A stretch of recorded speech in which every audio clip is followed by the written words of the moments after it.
Queridos televidentes, gracias por permitirnos una vez más entrar a sus hogares. Recuerden que esto es puro emprendimiento. Mi nombre es Carolina Piedrahita y hoy estoy acompañada de uno de los grandes de la industria de la nueva economía. Él es Fernando Palacio, economista de los Andes y con grandes resultados, no solamente a nivel nacional, sino también a nivel internacional. Fer, bienvenido a nuestro programa. Gracias, Carolina. Bueno, cuéntale a nuestros televidentes de qué vamos a hablar hoy. Vamos a hablar de algo apasionante que es la historia del dinero. Bueno, te dejo en compañía de nuestros televidentes. Muchas gracias. Bueno, señores, qué alegría estar con ustedes en este espacio que tenemos en Puro Emprendimiento. Hoy vamos a hablar de un tema muy apasionante, un poco desconcertante. Es probable que algunos de ustedes no duerman bien después de escuchar la información que vamos a presentarles. Y lo más importante, creo yo, es crear conciencia sobre el mundo en el que vivimos, las reglas del juego y lo que está pasando. En este momento, en la actualidad, tenemos el dólar subiendo y el petróleo bajando. Y la pregunta que yo le hago es, ¿realmente usted sabe por qué? ¿Sabe por qué ocurren esos ciclos dentro de la economía? Esto es como quedó el mundo después de la crisis del año 2008. Los países que están en rojo son países que entraron en desaceleración, decrecimiento económico, recesión económica, y como usted se da cuenta, pues son la mayoría de los países del planeta. Y la verdad es que la mayoría de la gente no entiende por qué pasó eso. Esa crisis, por ejemplo, empezó con la quiebra de los bancos en los Estados Unidos en el año 2008, y el gobierno pasó unas leyes que los contribuyentes pagaron con impuestos para rescatar a los bancos. ¿Sabe usted que la primera medida que tomó, por ejemplo, el presidente de Lehman Brothers, que había llevado el banco a la quiebra total, cuando recibió los dineros de los auxilios del gobierno cobrados a los contribuyentes de impuestos, es que se dio a sí mismo un bono de 568 millones de dólares? Esa fue su primera acción. Y el dinero que estaba destinado para llegar a la gente, para que las personas no perdieran sus casas, no perdieran sus activos durante esta gran crisis, nunca llegó. Y se quedó en manos de los banqueros. Y para eso tenemos que ir al inicio. Entonces, como me decía un amigo, Alexander Ruiz, ex tesorero de Bancoldex, que es el banco realmente empresarial de Colombia, me decía que el problema es que la gente se sienta como si se sentara a jugar póker con expertos y con campeones mundiales sin ni siquiera conocer las reglas del juego. ¿Usted haría eso? Seguramente no. ¿No? Sería tremendamente peligroso, pero como me decía él, eso es exactamente lo que hacemos todos los días cuando salimos a trabajar y cuando, ¿no?, depositamos nuestro esfuerzo, generamos ingresos, estamos jugando un juego que es el juego de la economía que ni siquiera entendemos. Entonces vamos a ir al inicio, vamos a ir al principio de donde todo esto arrancó. La historia del dinero comienza con el trueque, realmente. Antes ¿no?, comprar las cosas que necesitábamos, no existían billetes ni monedas. Entonces la gente producía cosas con la esperanza de poderlas cambiar por los bienes que necesitaba. Eso era sumamente poco cómodo, porque si usted producía sillas y usted quería melones y la persona que hacía melones no quería sus sillas, pues había un problema. Entonces se empezaron a buscar bienes que la gente valorara por igual. La primera moneda que existió, de hecho, fue la sal. La gente valoraba por igual la sal y fue la primera moneda que existió. Y después de eso, después de la sal, pues la otra moneda que encontraron fue los metales preciosos. Y empezaron a acuñar monedas de metal para que tuvieran un peso estándar y fueran fáciles de comerciar entre las personas. Aparecieron en ese entonces en los diferentes pueblos de Europa unos señores que se llamaban los goldsmith. Los goldsmith no eran más que unos simples herreros que se dedicaron a acuñar monedas. No eran gente poderosa, eran gente pobre, que básicamente, o gente humilde, que básicamente fundía metales y los convertía en monedas. Cuando estas personas empezaron a producir las monedas y el pueblo empezó a recibir las monedas, pues ellos necesitaban una caja fuerte donde guardar las monedas que producían para que no lo robaran.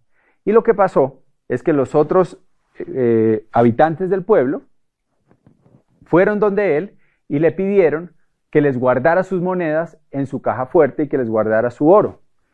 Esta persona no tuvo problema con eso y empezó a depositar en su caja fuerte el oro de todo el pueblo. Y lo que hacía es que les daba unos certificados que decían fulanito de tal me dio 10 monedas o le daba 10 certificados por una moneda, y con eso la gente se iba tranquila a sus casas. Pero pasó algo increíble, y es que la gente nunca iba a sacar el oro de la caja fuerte. El oro permanecía ahí, y lo que las personas empezaron a hacer es a comprar sus cosas con los certificados que le había dado el herrero, el goldsmith. Y ahí aparecieron los primeros cheques o billetes que existieron en el planeta. Cuando este señor se dio cuenta que el tiempo pasaba y que nadie iba a reclamar el oro, se le ocurrió una brillante idea, que es empezar a girarse a sí mismo papeles por diferentes valores. Entonces empezó a crear un certificado que valía por 10 monedas, otro por 5, y empezó con eso a comprar cosas para sí mismo. Entonces cambió los caballos, cambió la casa, mejoraron la ropa de las diferentes personas de la familia, y se empezaron a convertir en los ricos del pueblo, empezaron a comprar terrenos. Claro, el pueblo, sabiendo de dónde venían los goldsmith, ¿no?, y que eran simples herreros, pues lo que hicieron fue que se asustaron y dijeron: ¿a qué hora esta persona se ha vuelto semejante millonario? Y entonces se pusieron de acuerdo y fueron todos juntos a retirar el dinero de la bóveda del goldsmith.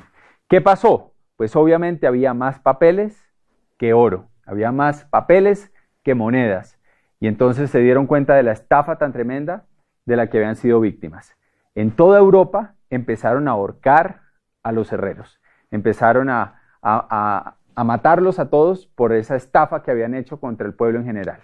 Pero pasó algo interesante, y es que algunas personas ricas, los nobles, algunos gobiernos, se dieron cuenta de lo que estaba pasando, y ¿saben qué dijeron? Dijeron: oiga, pero no es tan mala idea. No es tan mala idea, simplemente necesitamos reglamentar esto.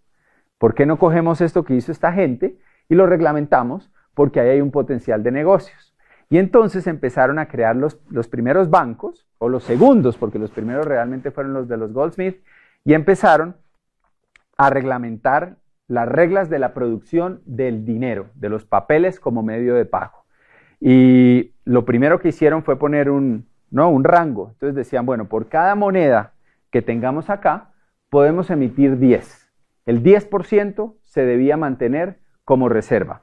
Esto era sumamente conveniente para los bancos porque cobraban intereses no sobre lo que tenían en reserva, sino sobre el total de los 10 que estaban prestando. Y bajo esa ley tan sencilla es que hoy funcionan los bancos de todo el mundo prácticamente. Usted cuando pide un crédito, en ese momento los banqueros entran a su Excel, hoy en día ya ni siquiera es papel, y lo que hacen es que depositan en su cuenta con un computador el dinero que usted haya pedido. $10,000, 20 millones de pesos, lo que sea. Usted quiere comprar un carro y entonces usted pide un crédito por ese valor. Y en ese momento entran y crean ese dinero. Lo único que tienen que tener es un poco de dinero de reserva para poderlo crear. Hoy en día además las proporciones del fraccionamiento del dinero, que es como se llama todo esto, han bajado. Y en algunos casos y países llega simplemente a un 2% como reserva para lo que se presta al público. Entonces, imagínese ese negocio. Usted monta con un amigo un banco. Entre los dos ponen $1,000. Pueden prestar por lo menos 10,000. Y adivinen sobre qué valor le pagan a usted intereses. Pues sobre los 10,000 que usted acaba de crear. Y es por eso que los bancos siempre son los edificios más bonitos y siempre son realmente los que dan ganancias, pase lo que pase con la economía. Los bancos siempre ganan. Y lo otro que es interesante de todo este tema es que el dinero vuelve al banco.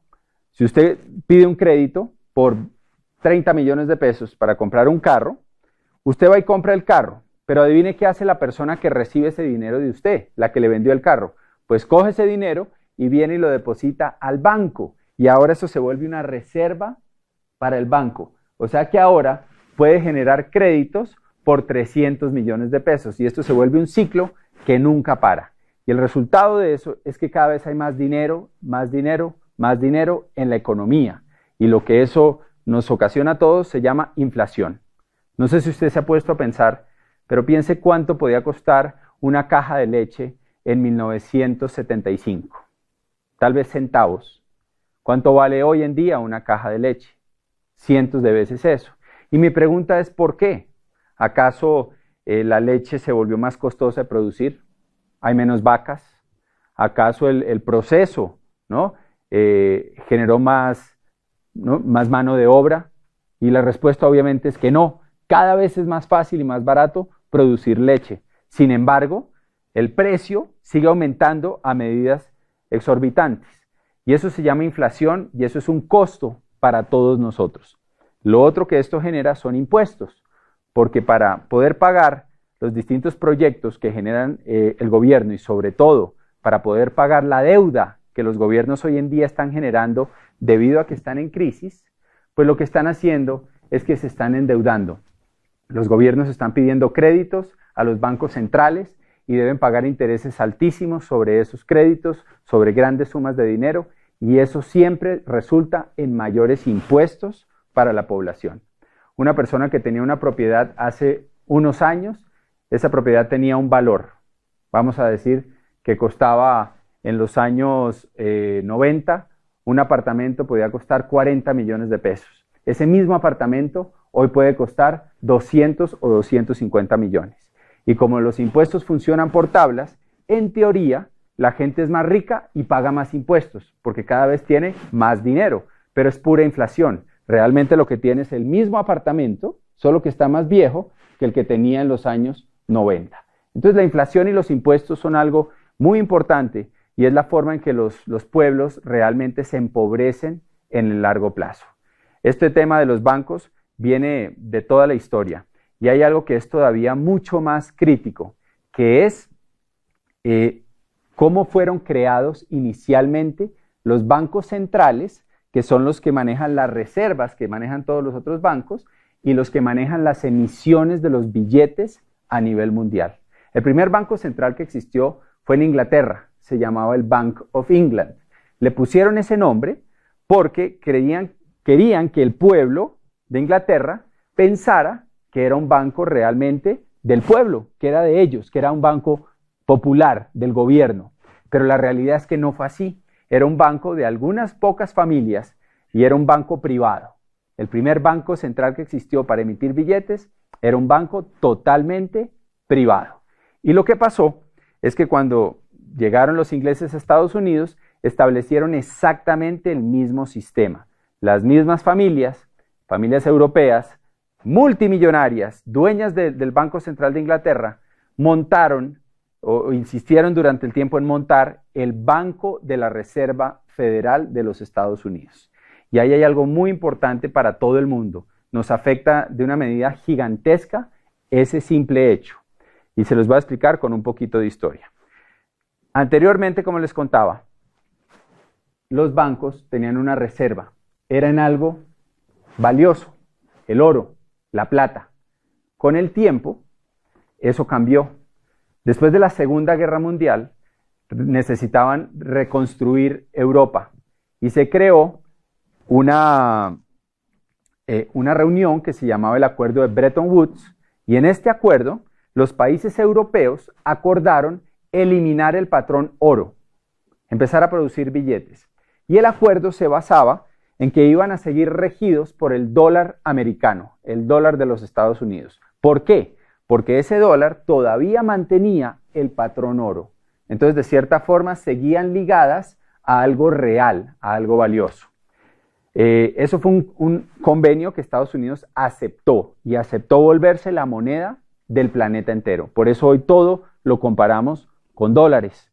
Por eso hoy nos afecta tanto un alza del dólar como la que hemos tenido últimamente y la gente pierde empleos y los importadores no les cambia el negocio y afecta el precio del petróleo. O sea, todo eso viene desde el acuerdo Bretton Woods en 1944. Pasó algo interesante. En 1971, Richard Nixon, presidente de los Estados Unidos, decide acabar con el patrón oro y dice, no, eso ya no es necesario. Rompe el acuerdo de Bretton Woods sin consultarle a nadie y decide que ahora el billete emitido por los diferentes bancos no va a estar respaldado por nada.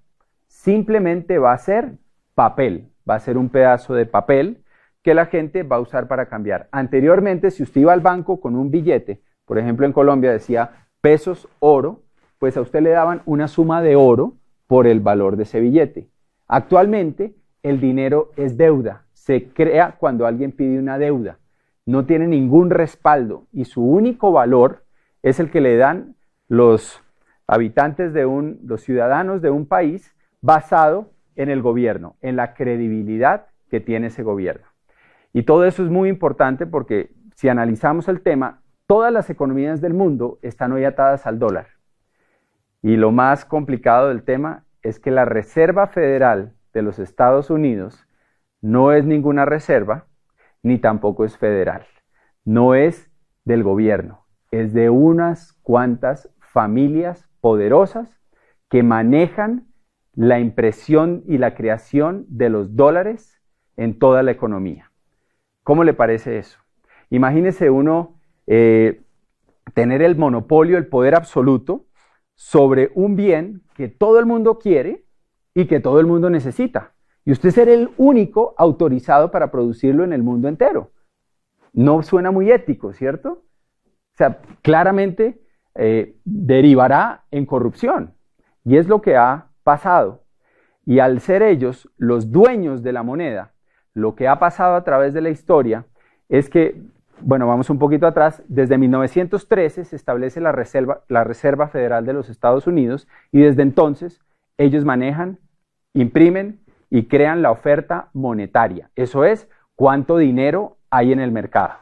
Y lo que ha pasado es que las diferentes crisis, como la depresión de 1929, después hubo otra en el 1938, hubo otra en la guerra de Vietnam, hubo otra en la crisis con Irán, hubo otra en los años 90 y la última del 2008, todas se han creado porque la oferta monetaria aumenta, o sea, meten más billetes, bajan la tasa de interés para que todo el mundo pida créditos, aumenta los precios de las propiedades, entonces su apartamento, como usted cree, que ahora vale más porque se valorizó, realmente es inflación, entonces la gente siente que tiene más dinero y pide más créditos. Y bajan la tasa de interés para que se inunde el mercado de dinero.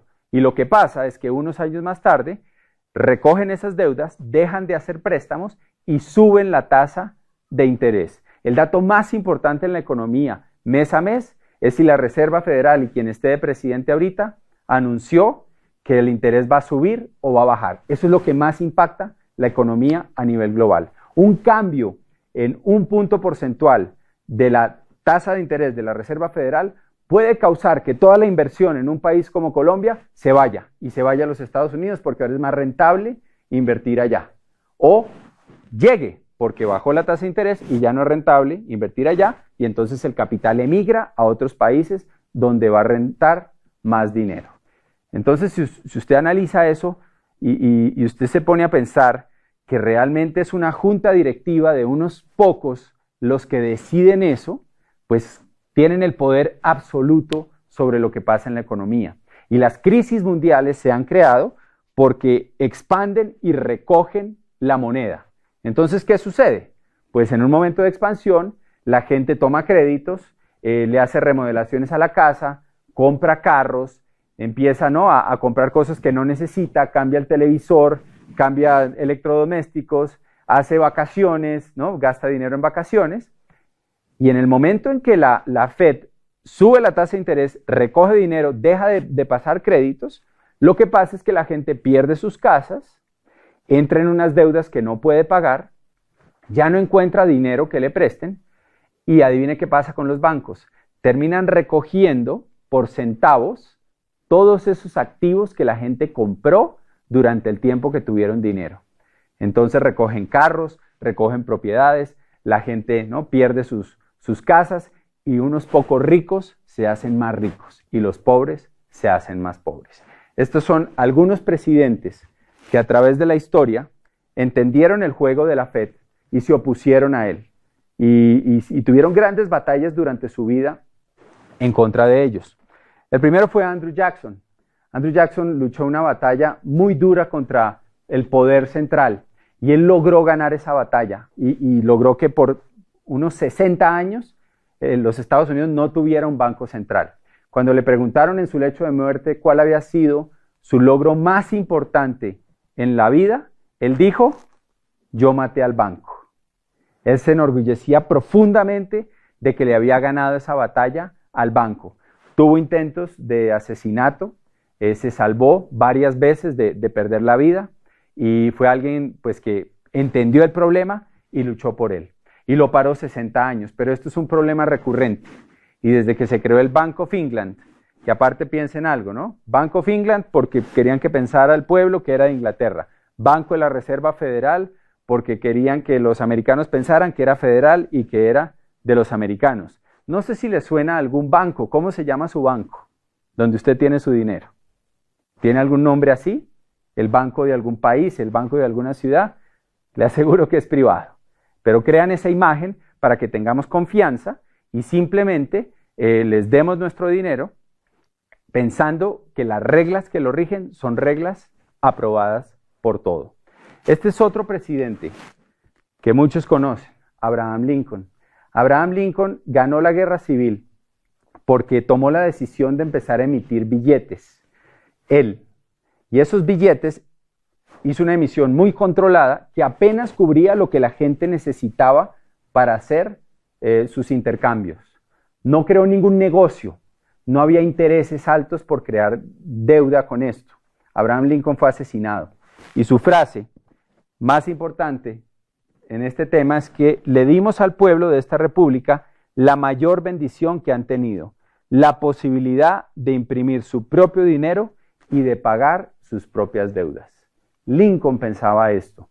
Este es otro que muchos no han oído, Jefferson. Jefferson tuvo una batalla a muerte contra los bancos centrales y contra estas familias poderosas europeas que dominaban todo. Y vean lo que él decía: creo que las instituciones bancarias son más peligrosas para la libertad que los ejércitos en armas. El poder de emitir dinero debe ser retirado de los bancos y regresado al pueblo a quien pertenece.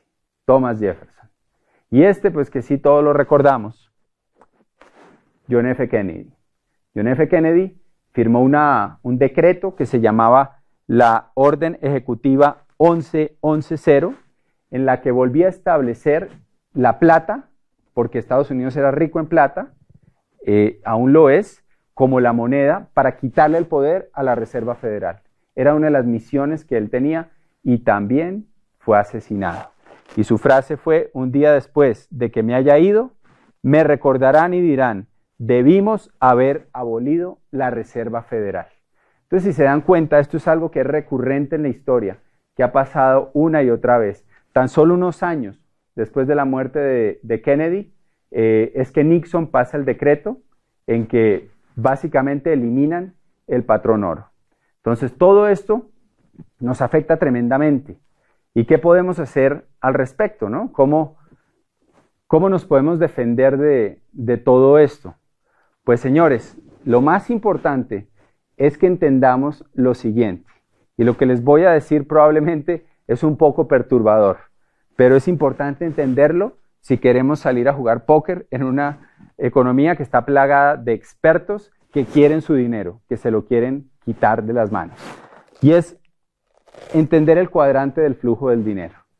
Hay 4 formas de ganar dinero: empleados, autoempleados o self-employed, dueños de negocio o business owners y inversionistas. Las personas que están del lado izquierdo de este cuadrante se pasan toda la vida persiguiendo dinero, cambian su tiempo por dinero. O sea, invierten meses, años, décadas de su vida para que alguien les ponga con un Excel dinero en su cuenta. Se la pasan toda la vida persiguiendo el papel que hoy en día no tiene ningún valor. ¿Se imaginan? Las personas que están del lado derecho del cuadrante entienden algo diferente. Ellos no trabajan por dinero, ellos trabajan por crear activos. Ellos trabajan por ser dueños de empresas, de propiedades, de activos, que en últimas un activo es algo que nos pone dinero en el bolsillo, algo que nos produce algo. Porque ellos entienden que al tener activos están protegidos contra esos ciclos de la economía. Lo más complicado de todo este tema es que ante un cambio grande en la economía, existe una hiperinflación, ¿no? Que eso es una inflación muy alta, y perdemos nuestra calidad de vida. Pongamos un ejemplo. Hoy en día hablar de esto es fácil porque la gente está viendo la situación de los países vecinos de Sudamérica, lo que pasó en Argentina hace unos años con el cacerolazo famoso en que la gente tenía una moneda que valía igual que al dólar y hoy en día son como 13 pesos argentinos por un dólar, o sea, ha perdido la mayor parte de su valor. Podemos ver lo que ha pasado en Venezuela, que si sumamos la inflación de los últimos 10 a 15 años desde que está este gobierno, pues la inflación alcanza casi un 400%. ¿Y qué quiere decir eso? Pues eso quiere decir que si usted se ganaba 2 millones de bolívares, por poner un ejemplo, o 2.000 bolívares, usted podía tener un estilo de vida que se compraba con 2.000 bolívares. Ahora con una hiperinflación del 400%, pues ahora ese estilo de vida que usted tenía, ¿cuánto cuesta? Cuesta 8.000 bolívares o 8 millones, si lo hacemos con el otro ejemplo. O sea que usted perdió realmente 3/4 partes de su estilo de vida. ¿Qué pasaría con usted si el día de hoy a usted le quitaran 3/4 partes de su ingreso?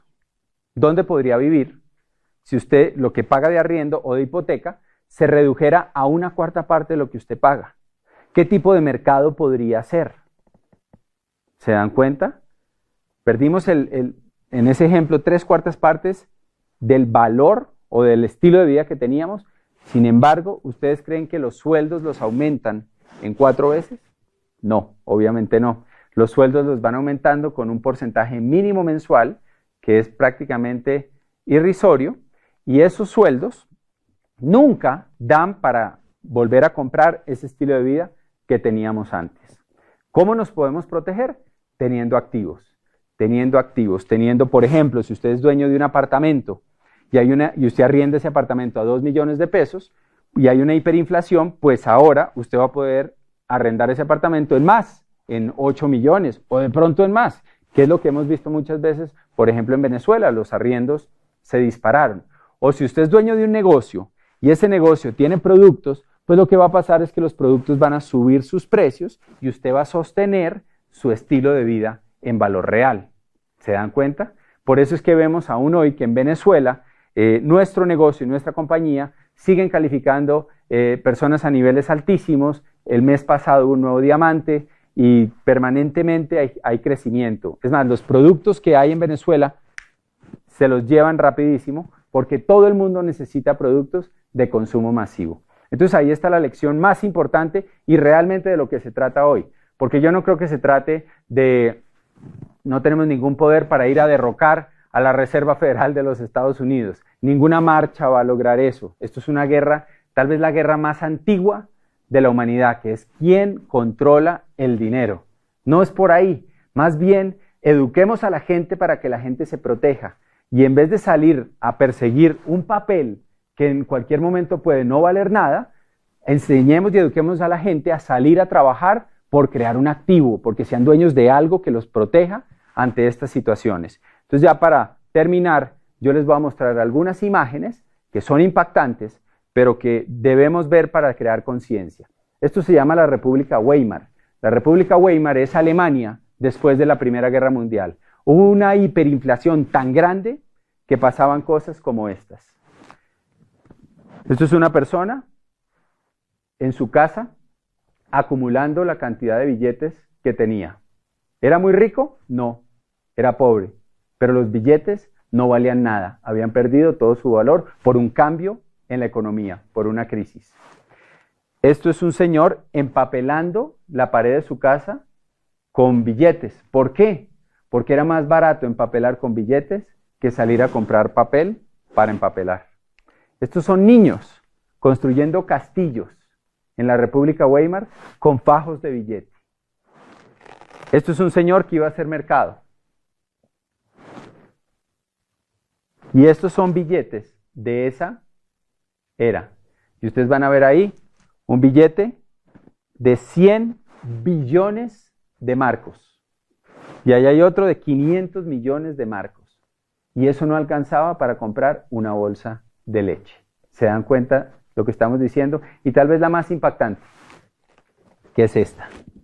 Un señor barriendo billetes en la calle, como si fuera basura. ¿Por qué? Porque se convirtió en basura.